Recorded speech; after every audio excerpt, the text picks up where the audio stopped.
Ladies and gentlemen, the very word secrecy is repugnant in a free and open society, and we are, as a people, inherently and historically opposed to secret societies, to secret oaths, and to secret proceedings.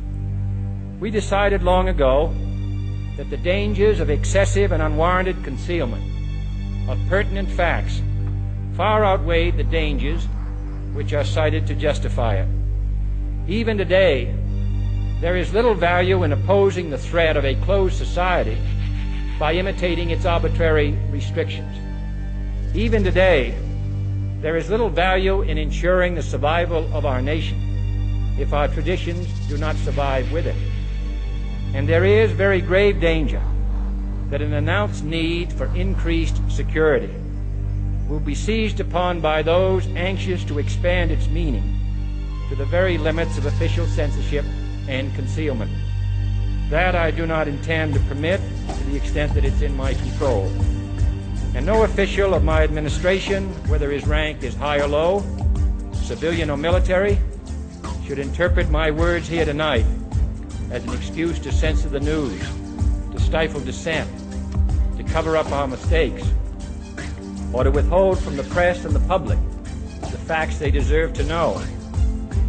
For we are opposed around the world by a monolithic and ruthless conspiracy that relies primarily on covert means for expanding its sphere of influence, on infiltration instead of invasion, on subversion instead of elections, on intimidation instead of free choice, on guerrillas by night instead of armies by day.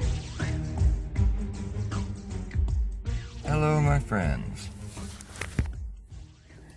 Thank you once again for tuning in to the Black Wolf Podcast.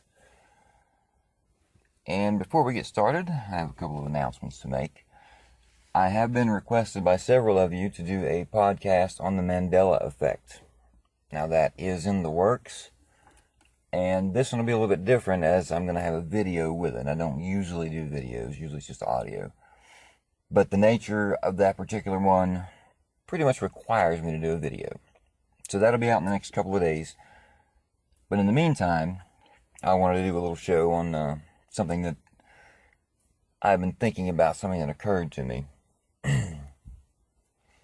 Also, I have a Facebook page specifically for the podcast. The address is facebook.com/freethesheeple. You can go there and see some news updates that I found that I think aren't fake news, and information on my show. So, if you would, please visit the page, like, subscribe, spread the words, get the truth out there. Now, what I would like to talk to you today about, and this will be a short one, but I felt I needed to get out there.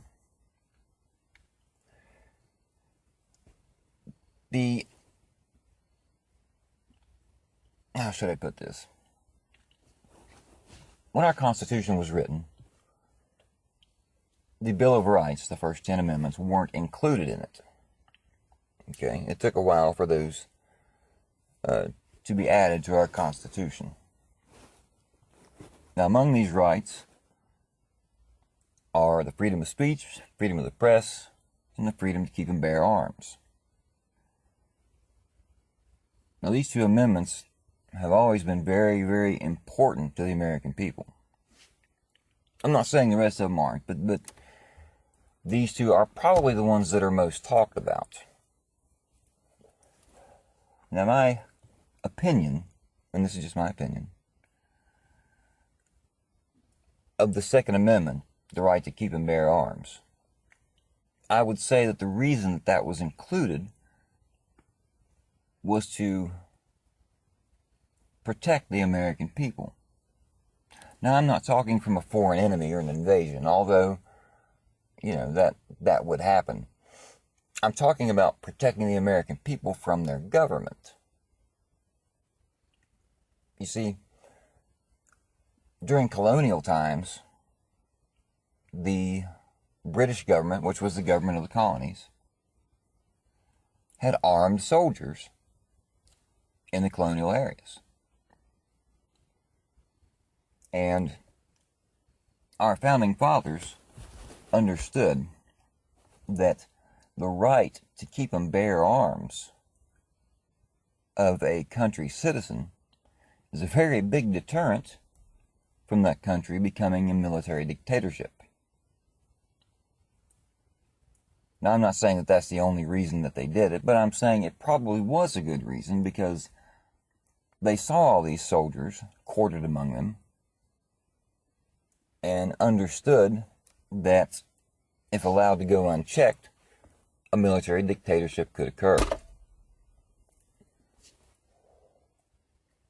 Well, it is the opinion of a lot of people today that the Second Amendment is under attack.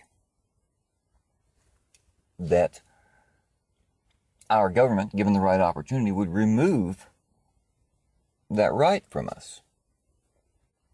Now remember, a constitutional amendment can be repealed at any time.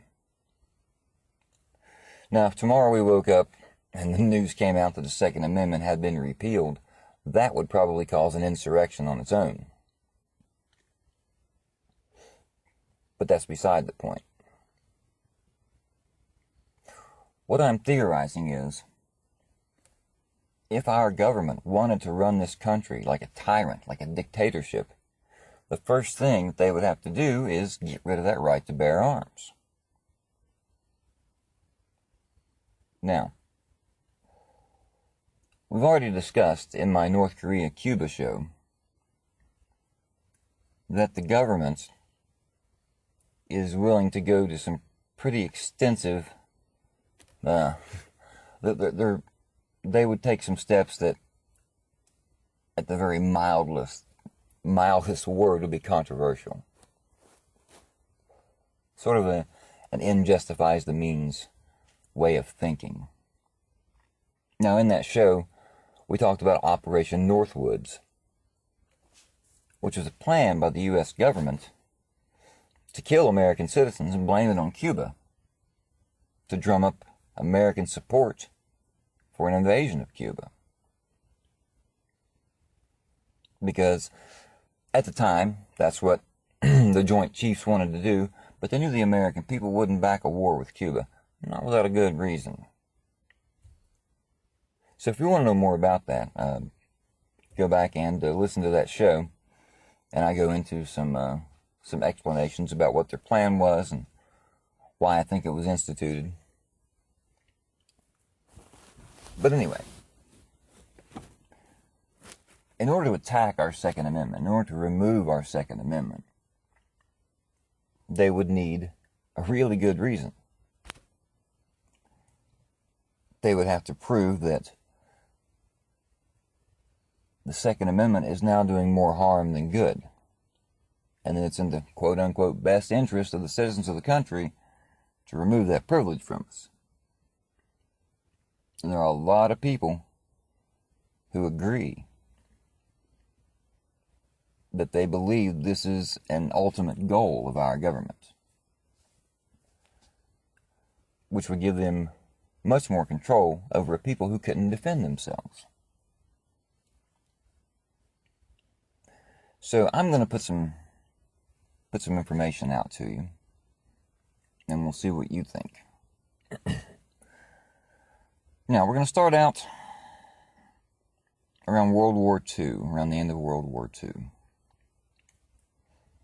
World War II was important because it advanced and accelerated radar technology. The way radar works, if you don't know, is a radio wave beam is sent out. When it encounters an object, the beam is reflected, returns, and we can see, about the size of the object, where it's going, how fast it's going. So it's a very good defensive tool, and it can be an offensive tool too. A lot of our weapons use radar guidance. But during World War II, or sometime immediately after, we had radar stations set up as an early warning system, things like that. And at some point, a couple of radar operators had accidentally walked in front of the radar dish while it was on, and they reported a curious phenomenon. As they walked in front of the dish, they could hear clicking sounds in their head.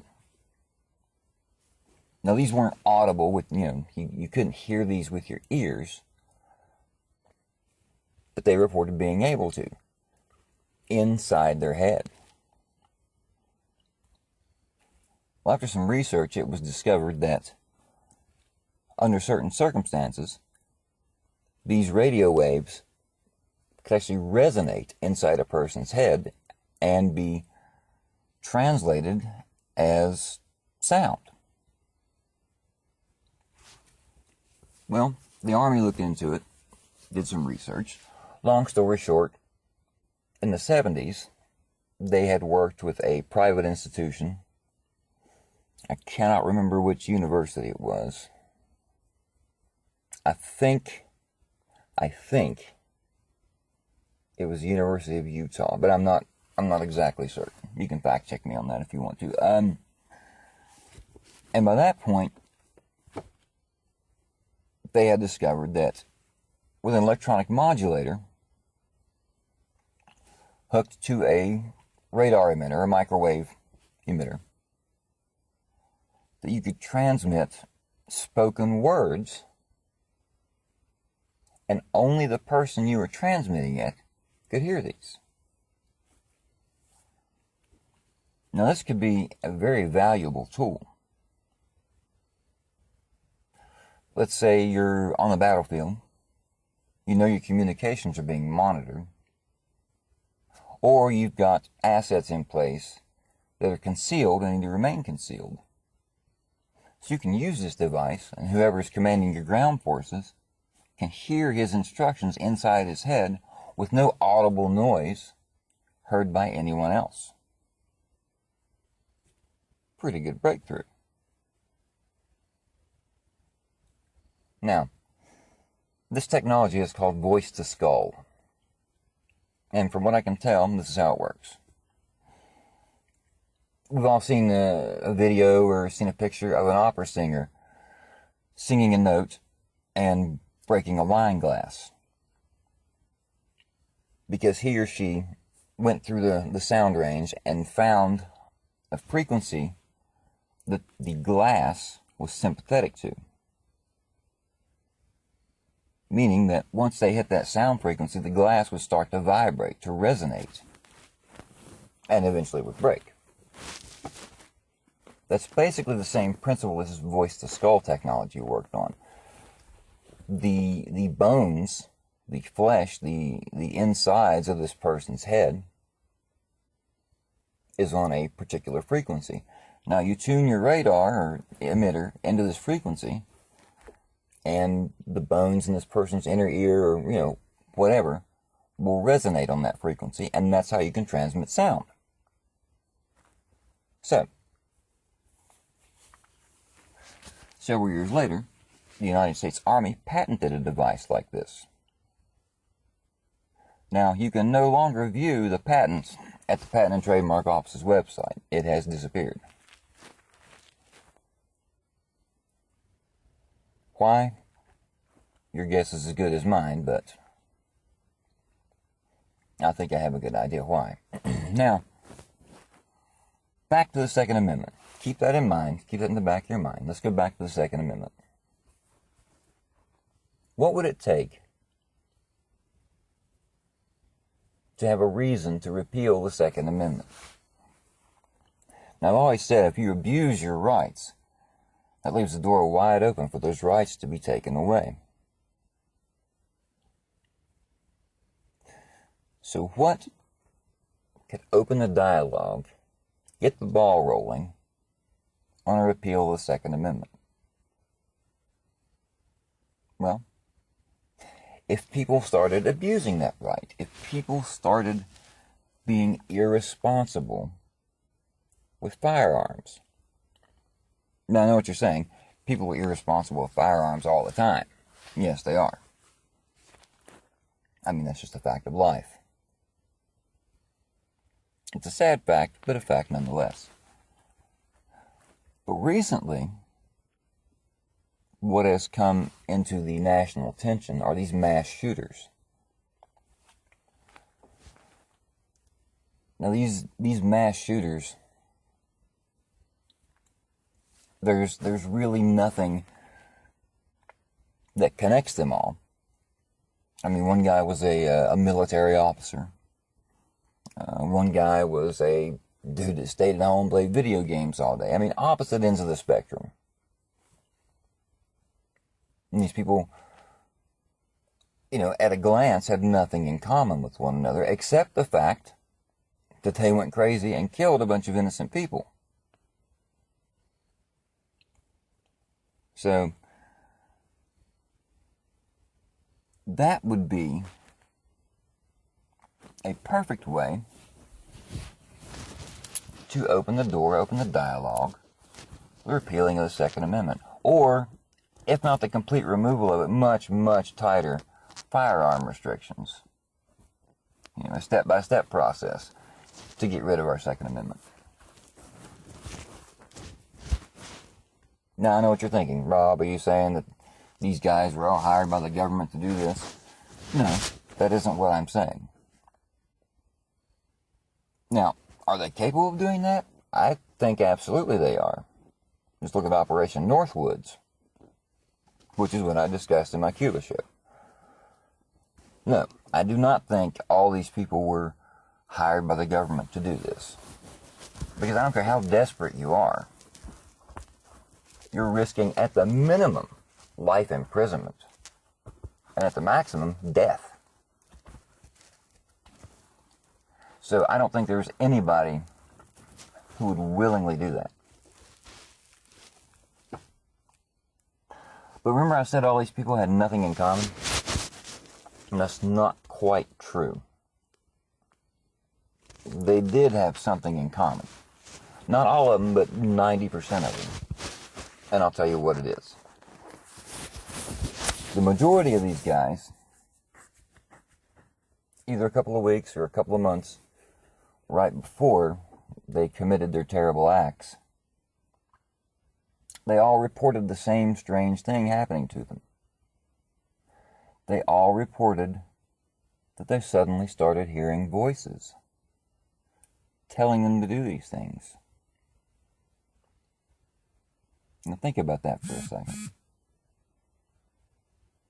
Most of these guys had no personal or family history of mental illness.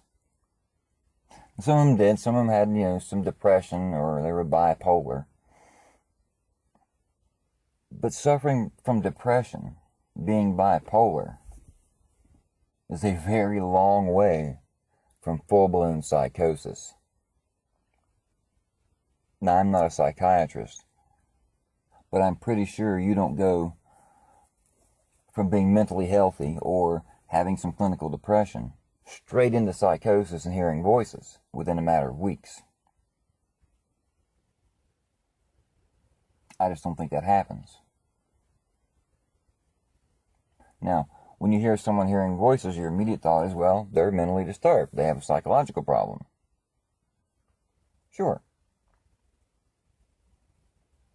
But one man, I just can't. I think he was the, I'm sorry, I'm usually better at fact-checking in this, but I cannot remember which shooter he was. And it's sad that there's so many, I can't remember the guy. But he even went as far as to say, before he was killed, that someone was transmitting voices into his head using a microwave gun. Now, of course, people say, well, he was hearing voices. We can't believe anything he says. He's crazy. Which is a really good excuse.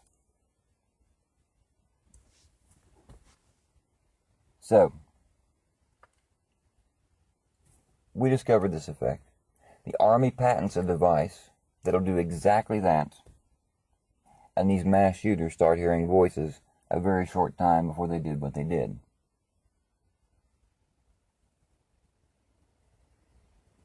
Now, you can see where I'm going with this. You can see what I'm insinuating. You can connect the dots. But I'll come out and say it as much as I don't want to. Is the government using this technology on average citizens to make them commit these acts as a way to limit our Second Amendment privilege? It's a hard pill to swallow. I don't like even saying it. Oh, and there's one thing I want to make clear to you. You can love your country and not agree with your government. That is possible. I love the United States. I think this is the greatest country in the world. We have our flaws, we have our problems like every other country. But I think this country is the greatest country in the world. But I do not trust the government. I do not.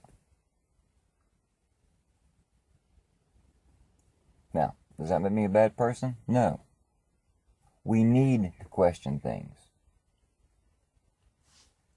If we just blindly go on, believing everything we're told, never questioning anything, what good are we? We're cattle. No, we're sheep. That's what we are.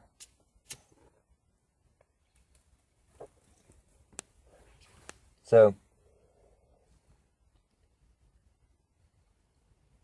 again, the question is, would they do this?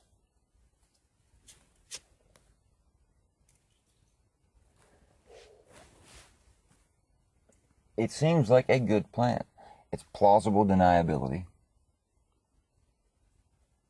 Nobody is going to believe these guys when they say, hey, somebody's doing this to me, making me hear voices. Because most people would think that that's not possible. Most people would think the guy's nuts, the guy's crazy.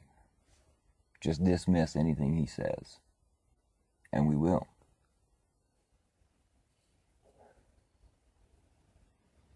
So it's a foolproof plan. Now, is it the one being instituted? I don't know. But I do know that the U.S. government, in the past, has experimented on its own citizens without the citizens' consent or knowledge. Medical, psychiatric experiments. Okay, the program was called MK Ultra, and it dealt with mind control. This isn't a conspiracy theory. This is a fact. This actually happened. There was a Senate committee to investigate it. Almost all the documents pertaining to this were destroyed. The only reason we know as much as we do is some of these documents were filed in the wrong place, and they were found. So what am I saying? I've already said it.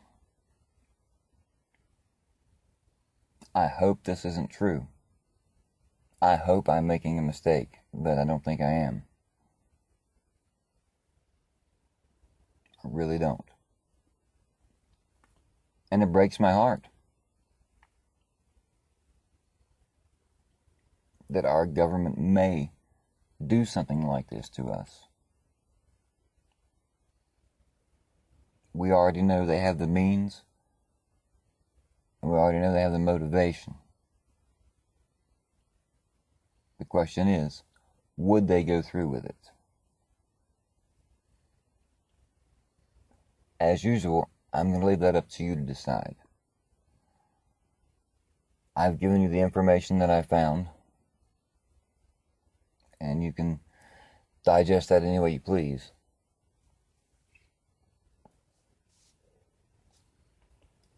But it just seems like too good of a plan not to be used.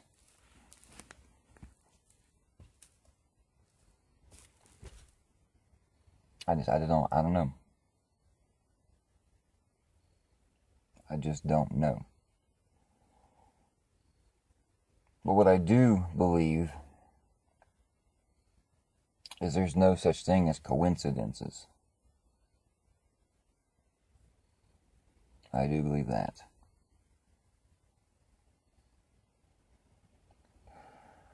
Well, that's all the thoughts I had on that subject.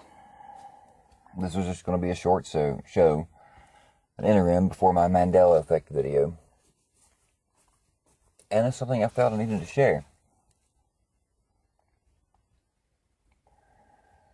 So, as always, you be the judge. And if you have questions, comments, rude remarks, you can hit me up. tinfoilhat712@gmail.com or the Black Wolf Podcast Facebook page, facebook.com/Free the Sheeple. Now I'll leave you to it. And I will be back in a couple of days with the Mandela Effect. Stay tuned, stay free, stay safe. Good night.